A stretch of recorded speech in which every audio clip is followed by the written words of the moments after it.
Fantastiškai nuoseklus, leisiu savo pasakyti, produktyvus, labai įvairialypis autorius. 86 metai, išdidžiai baigiamas Dailės institutas, dabartinė Dailės akademija. Dar už 2 metų jau pradedama dirbti ir su restauracija sienų. 2001 metais aukščiausias restauratoriaus kategorijos įtvirtinimas Žmogus orkestras. Šiuo metu monumentalistų buvusioji katedra, vadinamasis įvietintas menas, dėstytojas prieš akis. Labai skirtingos pusės, visos maksimaliai profesionaliai įvaldytos. Tačiau šiandien mes susirinkome į klasiškai vadinamą neoekspresionisto koloristo parodą. Man asmeniškai labai nepatinka kišti autorius į kažkokius rėmus ir judėjimus, tačiau yra labai įdomu, kad tai yra tie metai 88-92, kai prasideda nepaprasti pokyčiai Lietuvos istorijoje ir bet kurį autorių analizuodami turim galvoti, o ką tuo metu veikia kiti. Nors pas Dereškevičių, Čeponį, Gudaitį dar spėjote mokytis, bet jau paėmėte visiškai kitą kryptį.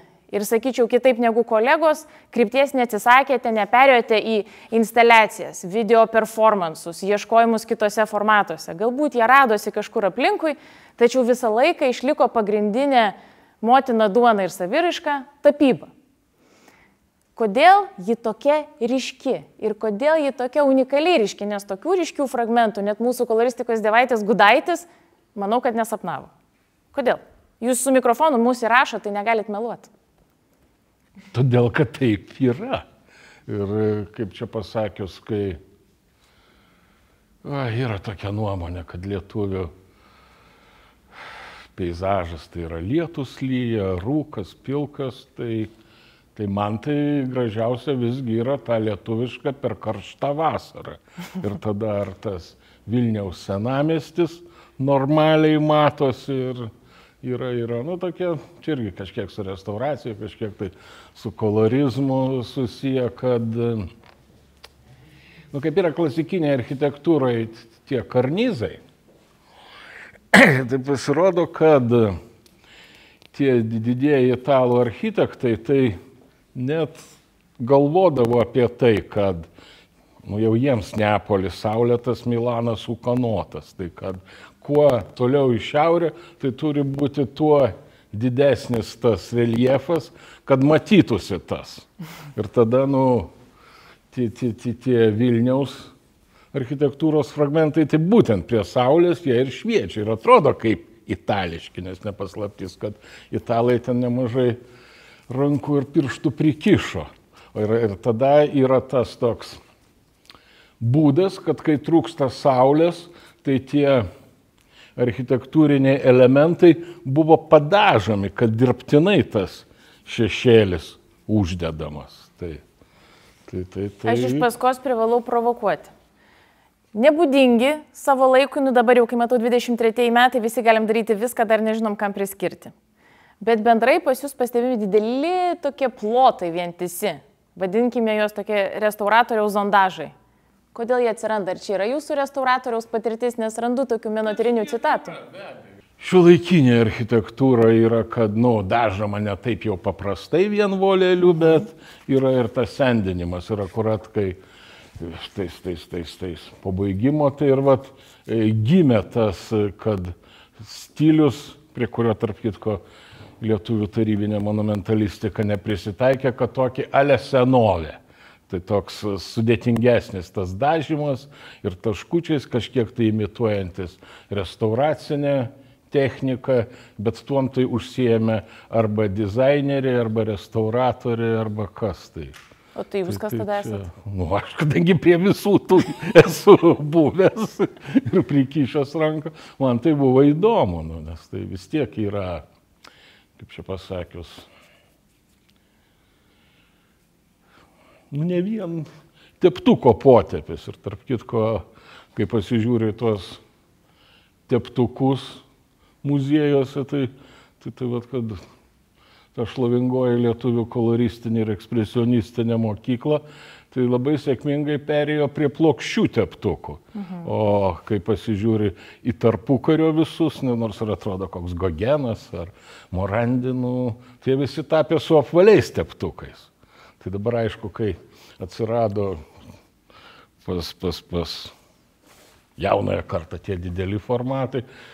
Tai darbinis teptukas tai gaunasi tas teptukas, kur taip va užlenktas, kuris šiaip tai sugalvotas už radiatoriaus sieną dažyti. Tai va. Bet jį patogiai sukioti ir iš karto gaunasi toks kitoks tas potepis. O kaip jūs pats save priskirtumėte? Jūs esate opozicija savo grupiokams, kursiokams ir 5 metai pirmin atgal? Ar vis tik tai jūs einate kartu su banga? Nemanau, kad didelė ta opozicija, kad su Ričardu Bartkevičiu mes buvome kursiokai ir visada, kai buvo tik galima skirstytis pas kitus dėstytojus, mes visą laiką rinkdavome tuos pačius dėstytojus ir visą laiką tam kaip ir buvome ištikimi, o kad ne tiek daug tų didžiųjų paveikslų tapau, tai čia kad... Aš manau, kad, kaip čia pasakius, kiekvieni metai yra gražus.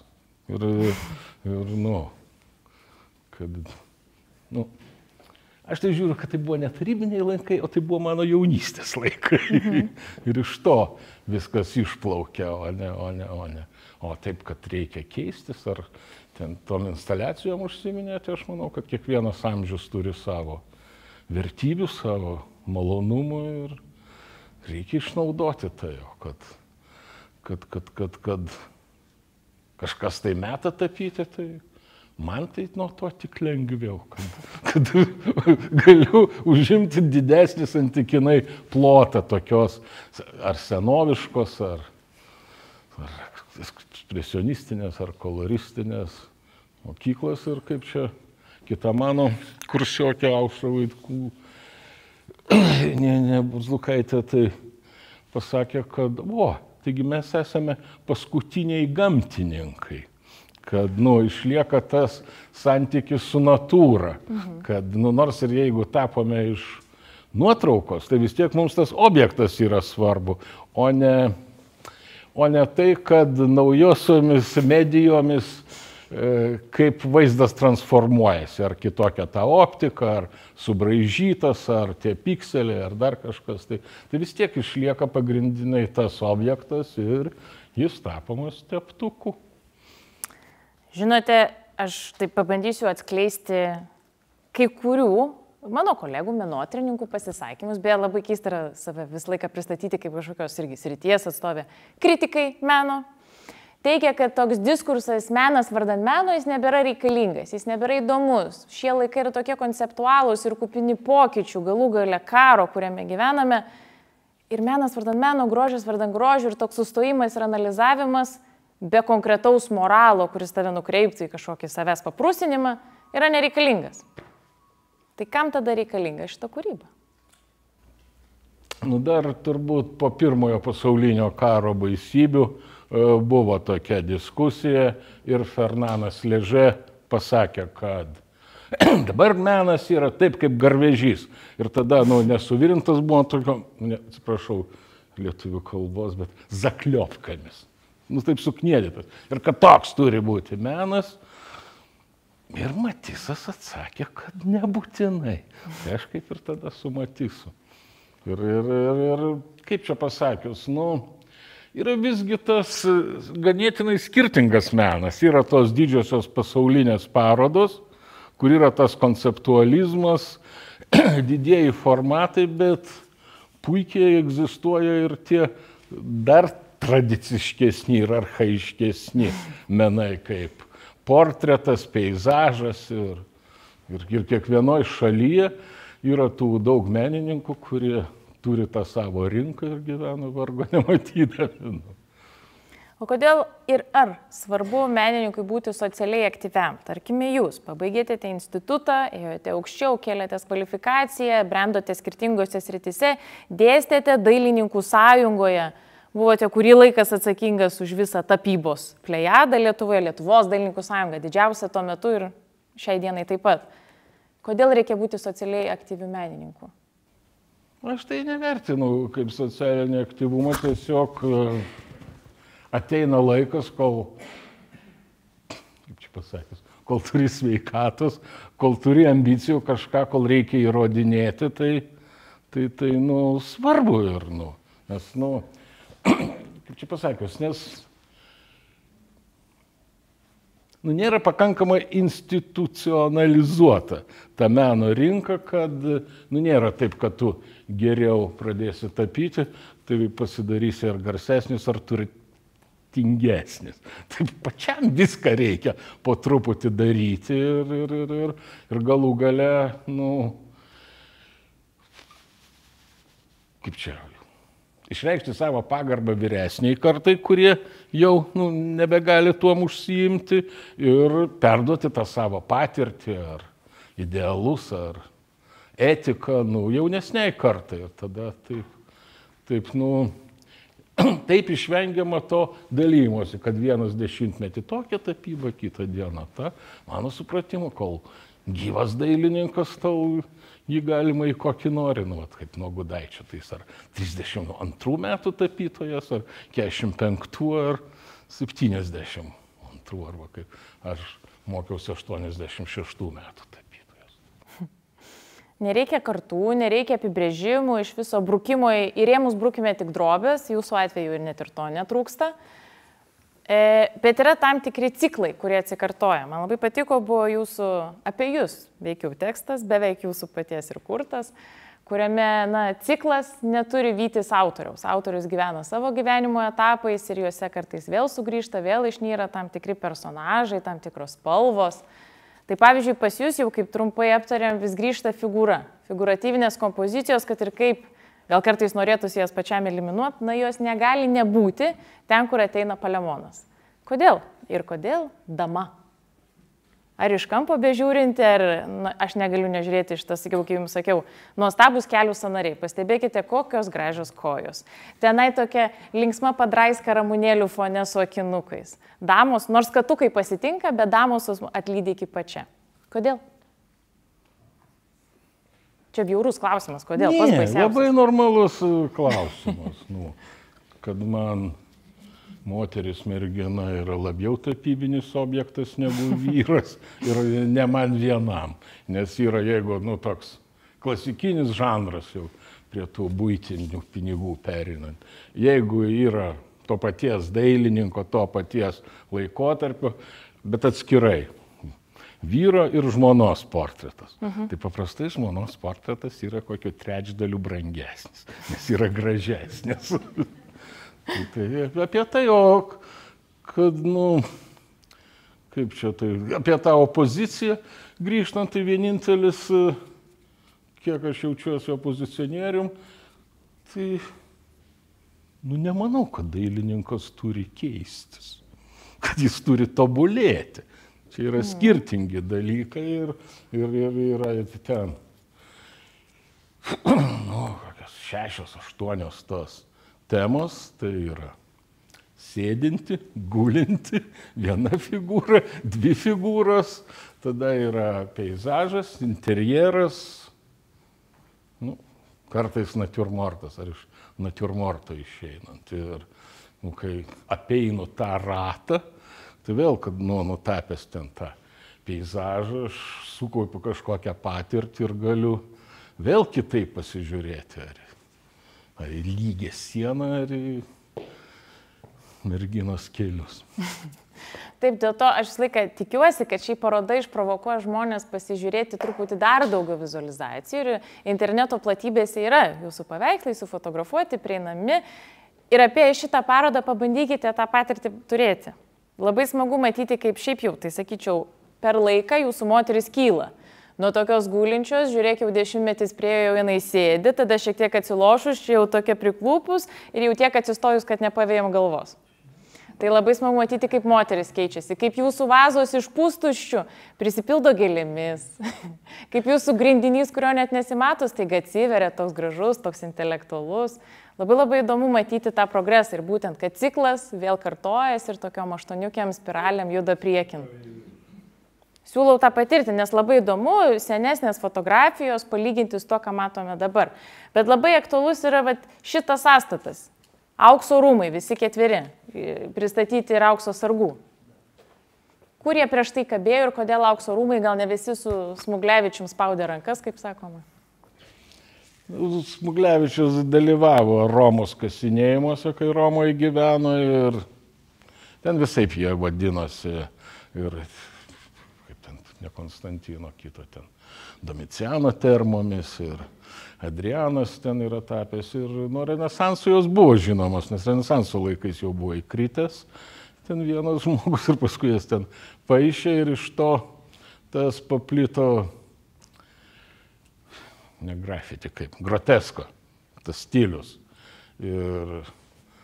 Bet vienas tai buvo tas toks jau liaudiškesnis arba toks pasakiškesnis, net ne mitologinis, o būtent pasakojimų, arčiau pasakos žanrui, kad tai buvo tie Nerono rūmai, apie kuriuos visokių ten baisių legendų yra, kad jie buvo nežmoniškai dideli ten, ar 30 metrų aukščio. Tai tie sienos, įsivaizduokite, kad Vilniaus Bernardinai yra 18 metrų, katedra 20. Ir stengiasi tą vargšę Romos liaudis pastatė ir Neronas įvertino kukliai. Pagaliau žmoniškai galėsiu gyventi. Tai yra tas, kaip įsivaizduojame tuos aukso rūmus ir be abejo tas yra pasakiškas, kaip visuose pasakose yra, spindi auksas ten, žiburiai šviečia ir kitas dalykas yra, kad tai yra, labai daug kūrybos, nes dabar ten, kaip su šiuolaikinė restauracija, kad nieko negalima dakurti, tai tos termos gana nykiai atrodo, tai yra patamsija, po žeme, blausi švieselė, tik tai su ekskursija veda, tai grindys daug kur panašios kaip tame Baltijos restorane, kažkokie tai griuvėsiai, kažkokie kao. Ir Renesanso, ir klasicizmo dailininkai, tai būtent, čia didžioji klasika, tik čia nesimato. Ir tas atkūrimo, tai vėl su ta restauracija siejasi, kiek ten yra pagarba tai restauracijai, kad išliko, nors kaip tapytojas ar kaip paprastas žmogus galiu pasakyti, kad 100 metų restauravo ir vis tiek nieko nesimato. Tai tada bent jau negadinu to autento, bet ant savo drobių, ką noriu, taip įsivaizduoju ir noriu pasidalinti tuo įžvalgom. Mes labai simboliškai atpuškavom su traukiniu iš Vilniaus šiandien, lygiai kaip puškuodavote jūs iš Lentvario į Čiurlionkę dieną paskui dieną, tam, kad užaugtumėte iki leisiu savo dabar tituluoti ryškiausio restauratoriaus, kokį tenka sutikti ir spalvingiausiai pasaulį matančio. Jokių kitų komentarų nereikia. Visa ši tapyba akivaizdžiai sprogsta iš širdies. Tikriausiai nenustebinsiu pasakydama, kad šis beje Gdanske galerijos savininkas ir kuratorius, taip pat kuria ir su keramika, su stiklu yra tarpdiscipliniškas, jis netrukus prabils, jūs viską suprasi dar geriau negu aš pasakyčiau. Milžiniška energetika, kuri tomis gėlėmis, tais vaisiais, tomis spalvomis užlieja drobės. Visiškai kita koloristiška, labai, tiesą sakant, armėniška dailės mokykla. Armėnų šiaip meno pasaulis ir kultūra būtent išsiskiria to svajingumu, neretai labai konkrečiais simboliais arba labai lengvai interpretuojamais simboliais, kuriuos ir galime matyti. Ale bardzo fajnie powiedziane. 6 metrów, energetyka, symbolizm. Dziękuję bardzo. Aš nesuprantu, sako, ką jūs pasakėt, bet labai nuostabiai pasakėt. Labai lengvai einant jau šiek tiek ištuštėjus salėje, galėsite pabandyti pasiklausyti, kaip nuo ramybės iki kulminacijos išsidėlioja ir ramiai užsibaigęs tokia ruda dėme visa šita kompozicija. Tai labai muzikalu, pakankamai reta dabartinėje lietuvių tapyboje ir nuoseklu. Vėlgi mes turime autorių, kuris ir nuosekliai intensyviai kuria, ir nuosekliai tapybiškai ryškiai.